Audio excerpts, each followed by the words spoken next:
I never imagined that returning home from deployment would involve a showdown with the most notorious person in our neighborhood. Yet that's exactly what happened the moment I stepped back onto familiar ground. After 18 grueling months overseas as a federal agent embedded with military intelligence, all I wanted was a quiet surprise for my wife and kids. Instead, I found myself face to face with Deborah Winters, the self-appointed tyrant of our homeowners association, known behind her back as HOA Karen. My plan had been simple. My brother-in-law Jake would help me sneak into the house while my wife picked up the kids from school. We'd hang a small welcome home banner in the front yard, nothing flashy, just enough to make the moment memorable. I just landed a few hours earlier, still in uniform, and Jake was helping me carry my bags from his car to the front door when that unmistakable voice cut through the afternoon calm. "Excuse me, what exactly do you think you're doing?" Deborah marched across the street, clipboard in hand, pearls bouncing against her crisp white blouse. Her salt and pepper hair was pulled into a painfully tight bun, and her face held the expression of someone who had just caught teens vandalizing the community mailboxes. Jake froze, but I continued unlocking the door. "Hi there," I said, keeping my tone calm. "Just surprising my family." Deborah crossed her arms and tilted her head. "And you are?" she asked, scrutinizing me as if my military uniform and house key were elaborate props for a burglary. "I'm James Parker. I live here. This is my home," I replied, keeping my composure despite the jet lag and emotional exhaustion. Deborah sniffed. "Well, Mr. Parker, did you submit a form for that?" She pointed at the small banner Jake had staked into the lawn. Section 7, Paragraph 3 of the HOA bylaws requires approval for all yard decorations, with a minimum 14-day notice. "In that uniform, are you actually military? Or is this some costume party?" I should have been prepared. My wife had warned me in video calls that Deborah had been elected HOA president 6 months earlier, turning our once friendly neighborhood into her personal fiefdom. But reading about it was nothing compared to experiencing it firsthand. "Ma'am, I've been deployed for 18 months. I'm just trying to surprise my family. The banner will be up only a few hours," I explained, feeling my patience begin to fray. "Rules are rules, Mr. Parker, if that's truly your name. I don't recall approving long-term absences for military service. Did you file the extended absence form? And what about lawn maintenance? We sent 3 violation notices about your grass last summer." Jake, who had remained silent until now, finally spoke. "Deborah, come on. James has been serving our country. Can't you let this one slide? The banner will be gone tonight." Deborah's eyes narrowed as she pulled out her phone. "No exceptions. I'm documenting this violation, and you'll receive a fine. I'll also need to see identification proving you live here and aren't impersonating someone else."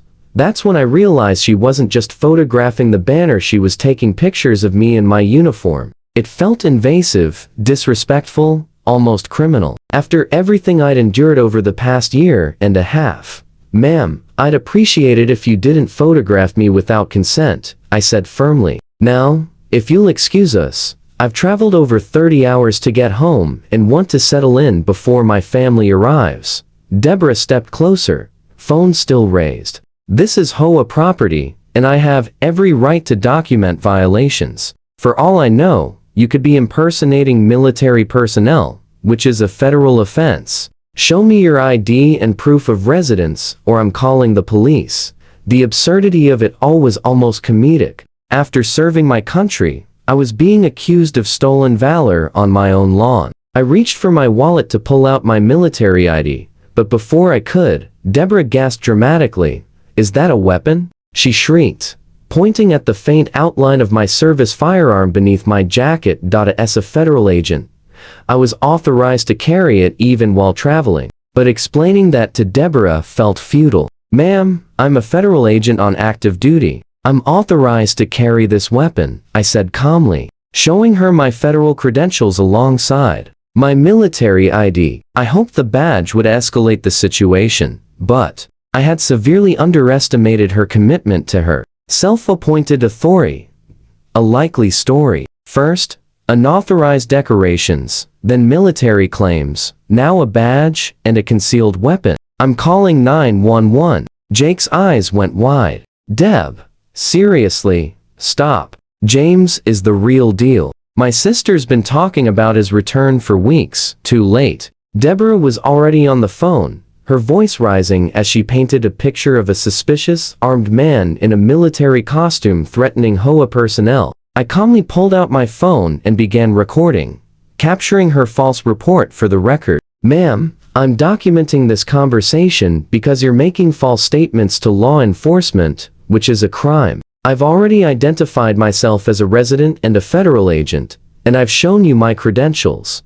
Deborah's face flushed with anger. Stop recording me immediately. That's another violation of HOA privacy policies. Section 12, paragraph 7 clearly states, I interrupted calmly, keeping my voice steady. Ma'am, federal law supersedes HOA bylaws. Making false reports to emergency services is a serious offense. The next 20 minutes were surreal. Deborah refused to end her call with 911, pacing back and forth on my front lawn while spinning a tale that painted me as increasingly aggressive even though my demeanor remained completely calm. She even suggested Jake might be my accomplice in some imagined crime. When the police finally arrived, 2 officers approached cautiously, hands near their weapons. I kept my hands visible and immediately identified myself, explaining the situation. One of the officers, a veteran himself, recognized my uniform and credentials instantly.